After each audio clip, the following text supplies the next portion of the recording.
It's taking us so long to get to terms with what has happened. The least we can do is to come to the vigil and show solidarity to the family and all those concerned. So I came, and to my surprise, I saw the grace of God here. If you go inside, you will find DPP women are inside, MCP women are inside, UTM women are inside, and People's Party women are inside singing. If you go around the house on the Conde, you find that church people are there singing hymns.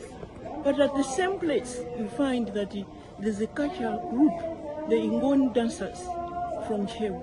That has really moved me, because you know how he was an all-rounder. You know how when he was in Chew, he was bien indeed, and he loved culture, and they have followed him here. It looks like God has put his hand on what is going on this program.